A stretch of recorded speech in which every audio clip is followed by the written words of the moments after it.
Bonjour à tous, et comme toujours, je suis très heureux de vous présenter ce nouvel épisode du Comics Dude, aujourd'hui consacré au comic book Rituel romain, écrit par El Torres, dessiné par Jamie Martinez et colorisé par Sandra Molina, sur les 4 premiers chapitres uniquement, les 2 suivants étant 2 histoires supplémentaires sur le personnage principal. Édité en France par Graf Zeppelin, au format relié cartonné, un album de 128 pages au prix de 18 €. Dans le même format que Phantasmagoria, dont je vous ai parlé la semaine dernière, bien trop petit à mon avis pour des planches aussi belles qu'horrifiques. Issu de l'éditeur Caras Comics, en Espagne, on le trouve aux USA chez Amigo Comics, dont je vous ai également déjà parlé très brièvement dans l'épisode consacré à Phantasmagoria, du même auteur, et je me dois de vous apporter une clarification que j'ai trouvée après la publication de la vidéo précédente. Amigo Comics est tout simplement une maison d'édition créée spécialement aux États-Unis d'Amérique par El Torres, afin de permettre aux auteurs espagnols d'accéder au marché américain.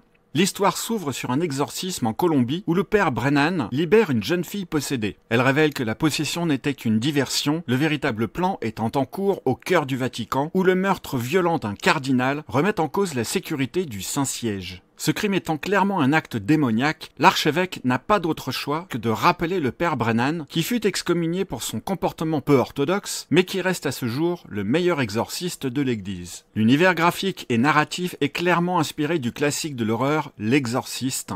Les scènes d'exorcisme, la tension religieuse et l'atmosphère oppressante rappellent ce soi-disant chef-d'œuvre. Pour ma part, je dois avouer que je n'ai jamais trouvé ce film ni effrayant, ni même iconique, mais carrément vulgaire. Cependant, cet album apporte bien plus que n'a pu faire ce classique du 7e art, avec un scénario qui pousse la possession démoniaque à l'extrême, jusqu'à investir les plus hautes personnalités de l'église catholique, et les répercussions qu'une telle nouvelle pourrait avoir sur les fidèles du monde entier. Rien que ça, j'ai trouvé l'idée géniale. Mais c'est loin d'être la seule ingéniosité de l'intrigue. Le concept d'un Vatican menacé de destruction par un démon infiltré est particulièrement fort, créant immédiatement un sentiment de danger global et existentiel. L'aspect politique et les luttes de pouvoir internes ajoutent une dimension contemporaine et captivante en impliquant une sombre histoire de pédophilie qui ajoute une portée profondément actuelle. Un véritable tour de force de la part d'El Torres qui nous donne ici une critique acerbe des hommes de foi peu honorables et cependant protégés par l'Église. À la lecture, je n'ai pu m'empêcher de penser que dans ce récit, Satan est peut-être le sauveur des opprimés, une sorte de Punisher religieux.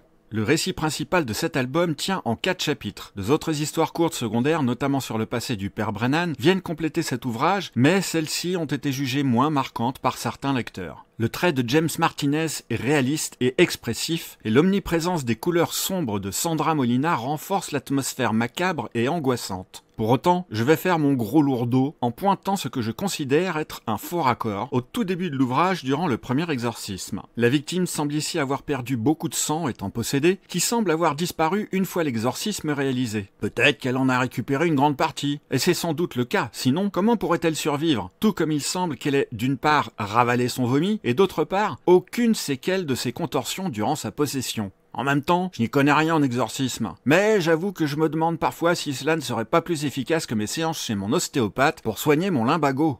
Si vous avez vu le film L'Exorciste et avez eu peur du démon possédant cette petite fille, alors accrochez-vous pour lire Rituel romain, car c'est une pure merveille de terreur avec une morale à la fois dénonciatrice et ambiguë qui nous incite à remettre en question la légitimité de l'Église, à nous enseigner la différence entre le bien et le mal. Je trouve vraiment malheureux que la BD soit seulement le 9e art comparé au cinéma qui en est le 7e sur l'extension de l'échelle des arts de Ricciotto Canudo, alors qu'elle offre généralement plus de richesse scénaristique. Preuve en est, les films de super-héros n'arrivent jamais à la hauteur d'un bon scénario de comic book. La BD, et les comics en particulier, font un effort pour retransmettre une certaine idée que l'on est en droit de se faire sur les sons impossibles à lire au travers d'onomatopées d'une part, mais également des bulles de dialogue qui peuvent changer de couleur et de forme en fonction des personnages et des timbres de voix que nous, lecteurs, nous représentons à la lecture. Pour illustrer mon propos, une fois n'est pas coutume, je vais vous laisser ici les bulles de texte. J'ai dit les bulles, pas les dialogues, hein? On est bien d'accord que cette pauvre bonne sœur revenue d'outre-tombe pue sérieusement de la gueule?